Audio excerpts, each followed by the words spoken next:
हमारी संस्कृति, हमारे संस्कार सदा रहे हमारे साथ।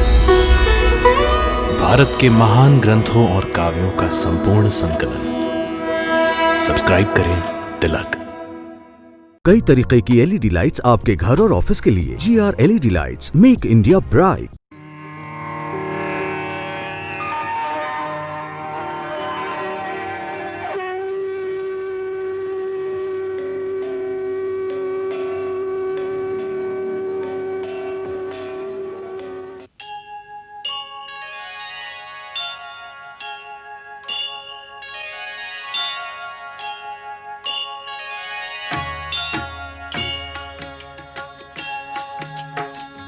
सीताराम चरित अति पावन, मधुर सरस अरु अति मन भावन।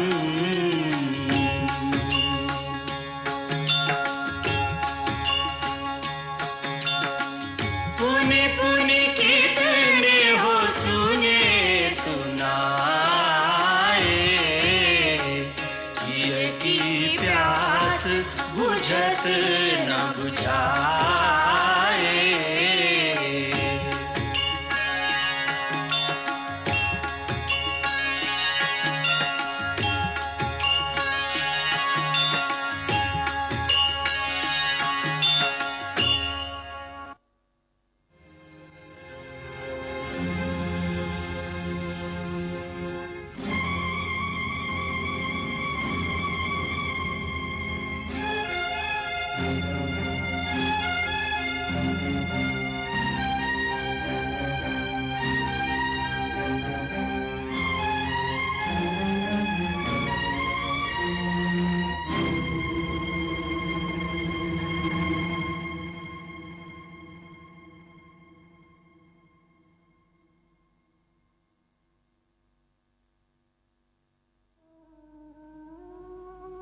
नाथ, समस्त गुरुजन आपको समझा रहे हैं।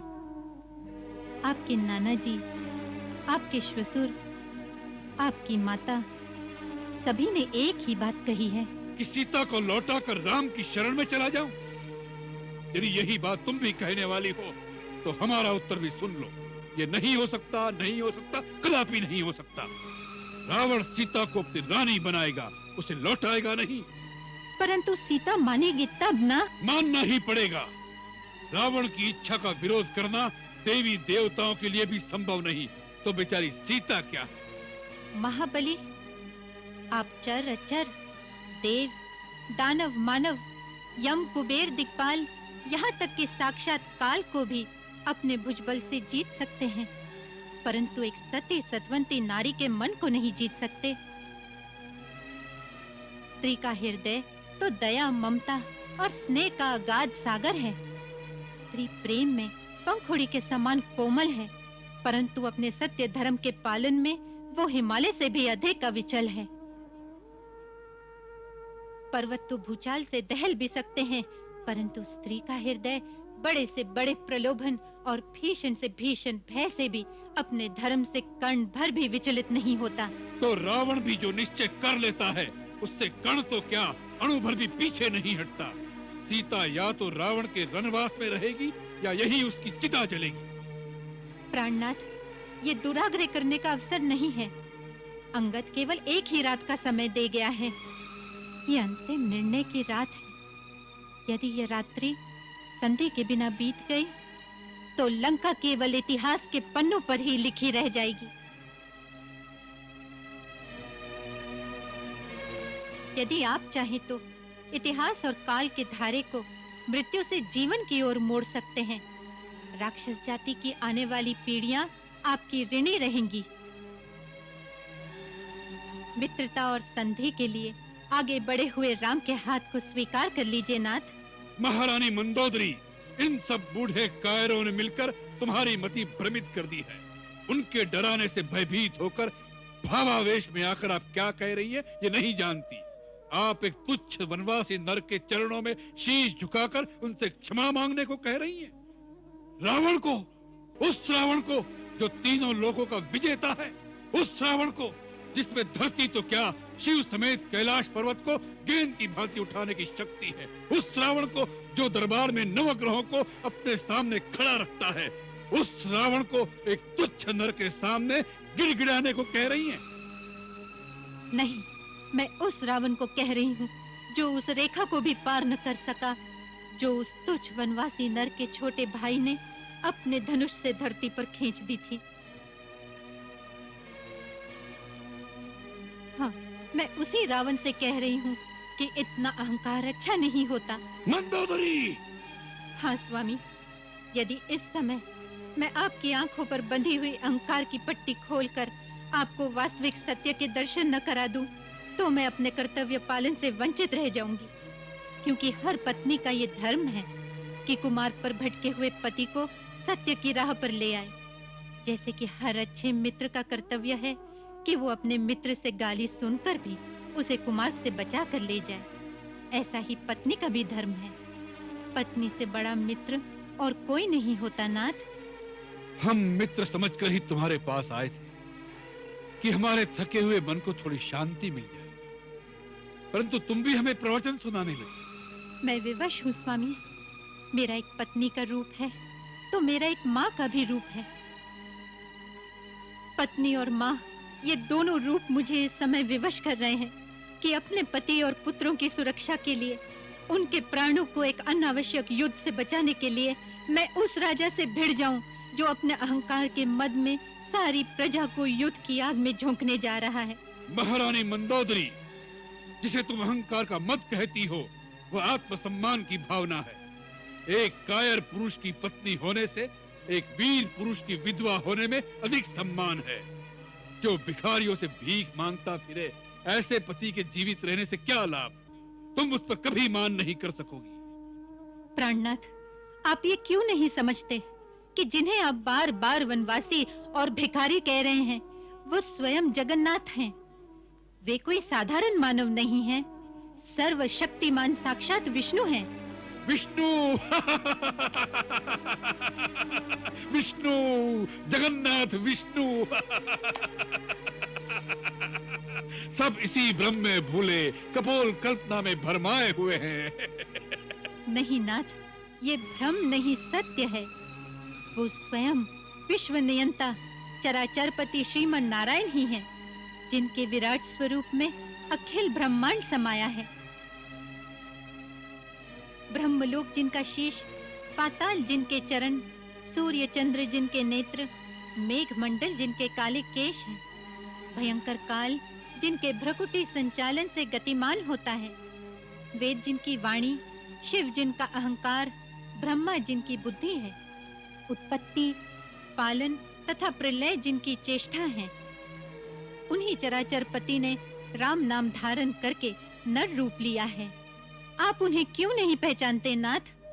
तुम्हारे इस वर्णन से हम भयभीत नहीं हुए, हमारा उत्साह दुगना हो गया। यदि वह विष्णु भी है तो आज वो भी ब्रह्मा और शिव की भांति रावण की शक्ति को देख ले तो उसके लिए अच्छा ही है। ऐसा लगता है कि काल के वश में होने के कारण आपके हृदय में ज्ञान उत्पन्न ही नहीं होता। स्वामी, काल किसी को लाठी लेकर नहीं मारता, वो प्राणी के धर्म, बल, बुद्धि और विचार को हर लेता है, और फिर ऐसे प्राणी को आपकी ही भांति भ्रम हो जाता है। आपके पुत्र मारे गए, नगर जल गया, अब भी अपनी भूल का सुधार कर लीजिए। मैं आपके चरण छूती हूँ, श्री राम से वैर त्याग दीजिए। हम उन बूढ़े भीरुओं के उपदेश से दुखी होकर तुम्हारे पास आए थे कि तुम हमारी क्लांति मिटाकर हमें थोड़ा सुख, थोड़ी शांति दोगी, परंतु ऐसा लगता है कि तुम्हारे कक्ष में आने की हमने भूल की।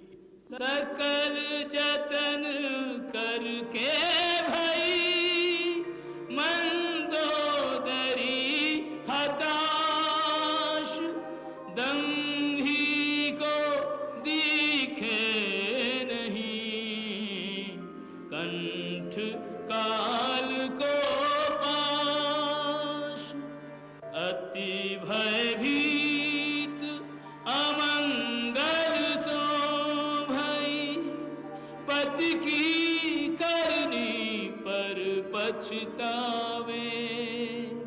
इष्ट को कोई अनिष्ट न होए, सो मन ही मन निज इष्ट मनावे। मूढ़ भया 10 मूढ़न वारो, कहे ताहि मूढ़ के जो समझावे। जान की लेवा ले आयो रे जान की, रावण को अब कौन बचावे।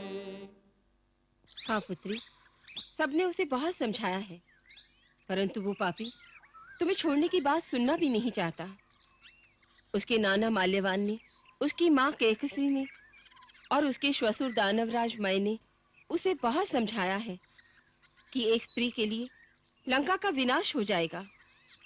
वो सबकी बातें सुनता है, परंतु जब कोई तुम्हें छोड़ देने की बातें करता है तो वो भभक उठता है।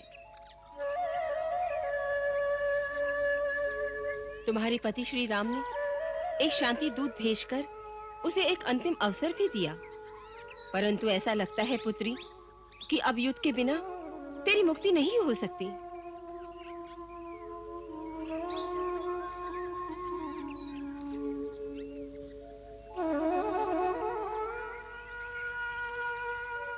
मुझे विश्वास है कि आज रात रावण के हितैषी उसे समझाने की अवश्य चेष्टा करेंगे। राजकुमार अंगद रात भर का जो समय उसे दे आए हैं, उसे एक रात में इतिहास बदल भी सकता है। यदि उस दंभी को सद्बुद्धि आ जाए तो ना। हो सकता है आ भी जाए।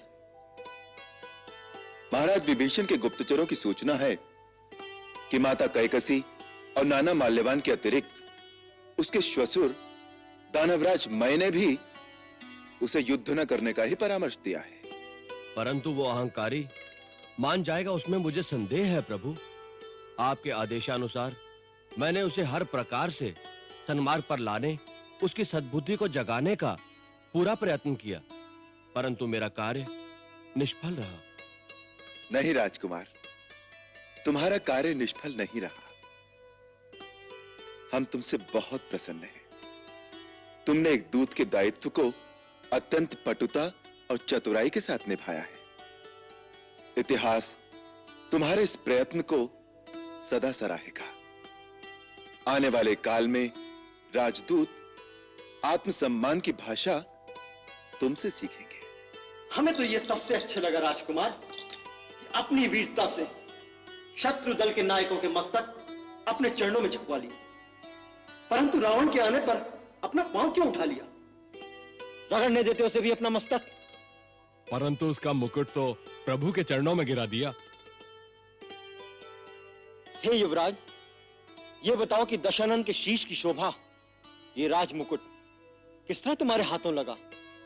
कैसे भरी सभा में से लंकेश्वर के मस्तक से उतारकर इसे भैया के चरणों में डाल दिया? हे वीर लक्ष्मण, रावण के शीश का मुकुट उतारने वाला मैं कौन? इसे तो श्री राम प्रभु ने ही स्वयं उसके शीश से उसी दिन उतार दिया था, जिस दिन महाराज विभीषण को लंकेश्वर घोषित करके महाराज विभीषण का लंकाधिपति के रूप में राज्याभिषेक किया था। धन्य हो युवराज अंगद, क्या अनुकूल बात कही है। धर्म, अर्थ, दंड, भेद, ये नीति निपुण नरेश के विशेष गुण होते हैं। उन्हीं के प्रतीक मुकुट के रूप में धारण करके राजा अपने राज धर्म का पालन करता है, किंतु रावण अनीति की राह पर अग्रसर होकर इन सारे गुणों का हनन कर चुका है। इसलिए हे कौशल नरेश, रावण के वो सारे गुण आपके चरणों में आ गए हैं, जिनके धारण करने का अधिकार आप विभीषण जी को प्रदान कर चुके हैं। अंगद सत्य कह रहा है प्रभु। अब रावण का शीश केवल आपके तीखे बाणों का लक्ष्य बनने का अधिकारी रह गया है। हे दीनानाथ, जो अभागा आपकी दया को अपने ही अहंकार से ठुकरा दे, उसके नाश को अब कौन रोक सकता है? फिर भी जाने किस संभावनावश मन में यह अपेक्षा थी कि रावण हमारा शांति प्रस्ताव मान लेता। कभी कभी ऐसा लगता है कि किसी जन्म में वो हमारा परम सेवक रहा है, तभी हमारे अंतःकरण में उसकी भूल को क्षमा करने की प्रेरणा होती है।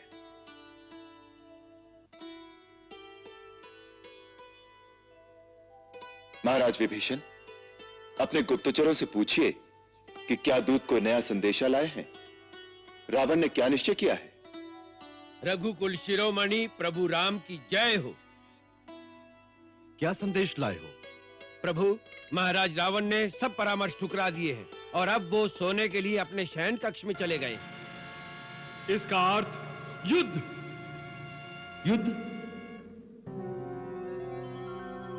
भगवान, समस्त देवता इसी दिन की प्रतीक्षा में थे जब आप अधर्म का नाश करके उनके त्रास को मिटाएंगे। आपकी जय हो प्रभु, आपकी जय हो। अंततः युद्ध का समय आ ही गया। प्रभु, आपकी जय हो। जय हो प्रभु। अब वो शुभ घड़ी आ गई है जिसके लिए भगवान ने धरती पर अवतार धारण किया है। आप सबों का दुख मिटाने के लिए भगवान युद्ध करने जा रहे हैं। आप सब अपनी अपनी शक्ति के अनुसार उनकी सहायता करें।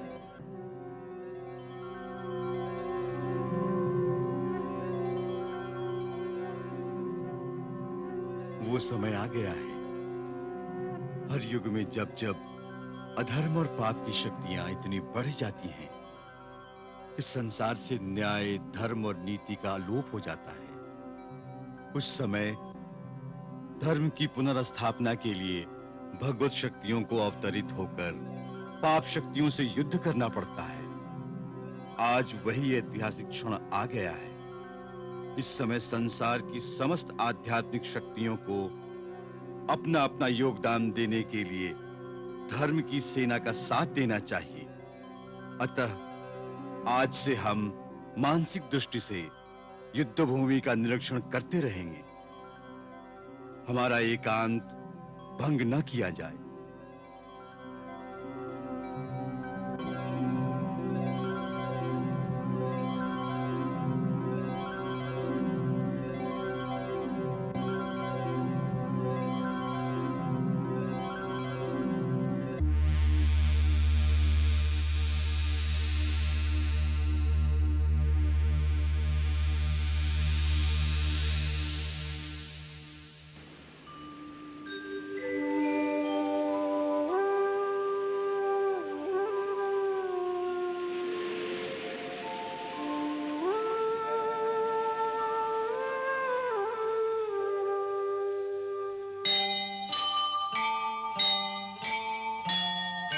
हे सूर्य देव, हे तेज पुंज, हे ज्योतिर्मय, हे तिमिर हरण,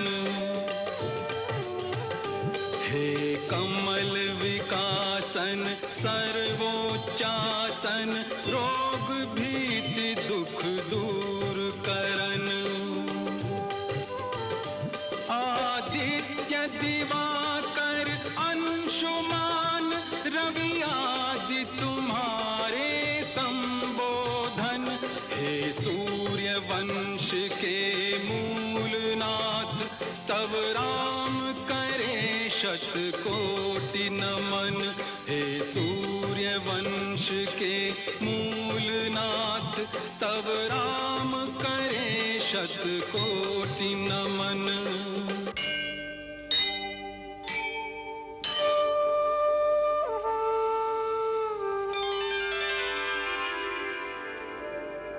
ॐ जवाकुसुम संकाशं कास्यपेयं महाद्वितीम्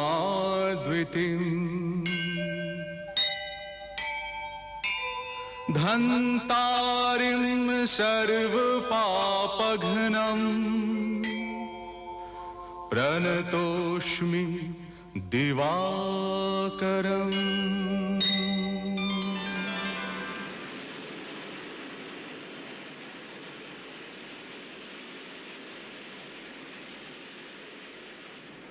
हे भगवान भास्कर, मुझे आशीर्वाद दीजिए कि रणभूमि में आपका ये राम आपके सूर्यवंश की मन करता हुआ विजयी हो। उसका जीना या मरना दोनों रघुकुल के गौरव की वृद्धि का कारण।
लंकापति महाराज रावण की जय हो। लंकेश्वर की जय हो।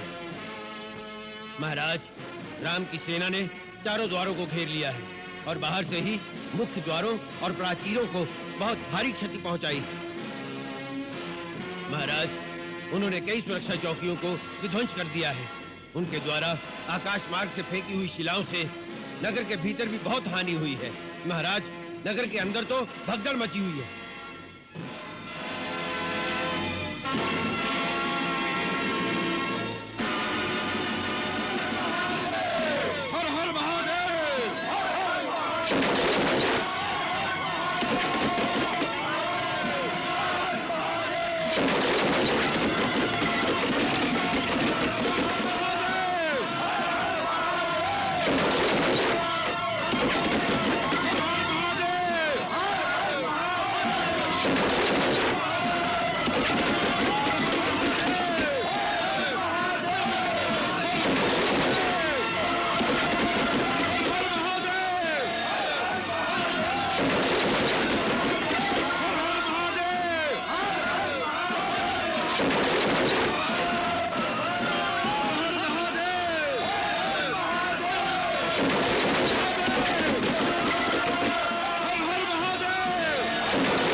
युवराज इंद्रजीत का क्या विचार है?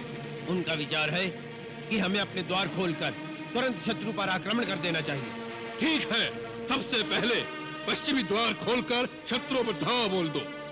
जब शत्रु सेना बचाव के लिए मुड़कर सामना करे, तब पूरब का द्वार खोलकर प्रहार शत्रुओं पर टूट पड़े। महाराज, युवराज इंद्रजीत की भी यही योजना है। जाओ, अचानक धावा बोल दो।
वज्रमुष्टि छोटे छोटे सैनिकों पर वार कर रहा है।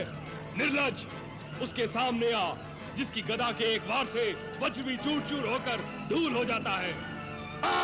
स्वयं महाराज सुग्रीव, अच्छा हुआ आप आए। पहले दिन ही एक बड़ा मोती हाथ लगा। सुग्रीव, वज्रमुष्टि के प्रहार से यह मस्तक कंधे पर नहीं रहेगा। दुष्ट, नीचे उतर। सुग्रीव ग्रीवाहीन हो जाएगा। बढ़ बढ़ कर बातें मत कर, युद्ध कर, युद्ध। वज्रमुष्टि के मुष्टि प्रहार को इंद्र का वज्र भी सहन नहीं कर सका। संभाल सुग्रीव की गदा का प्रहार।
प्रभु, ये वज्रमुष्टि लंका की सुरक्षा का एक वज्र था जो आज महाराज सुग्रीव ने तोड़ दिया।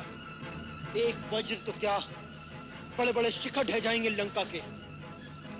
लक्ष्मण, ये तो एक छोटा सा तारा टूटा है।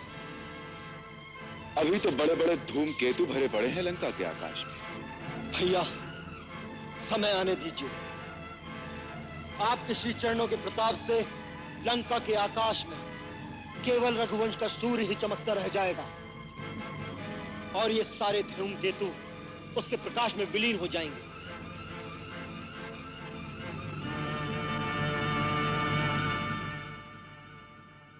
महाराज की जय हो। उप सेनानायक, क्या समाचार लाए हो? सेनानायक वज्रमुष्टि बड़ी वीरता के साथ शत्रु सेना का संहार करते हुए वीर गति को प्राप्त हुए महाराज। क्या? वज्रमुष्टि?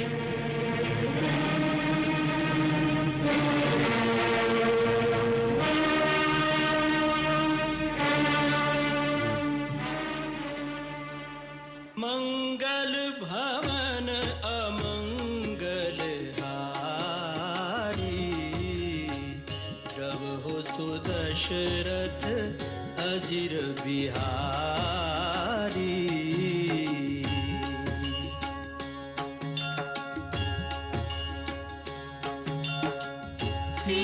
सीताराम चरित अति पावन, मधुर सरस अरु अति मन भावन।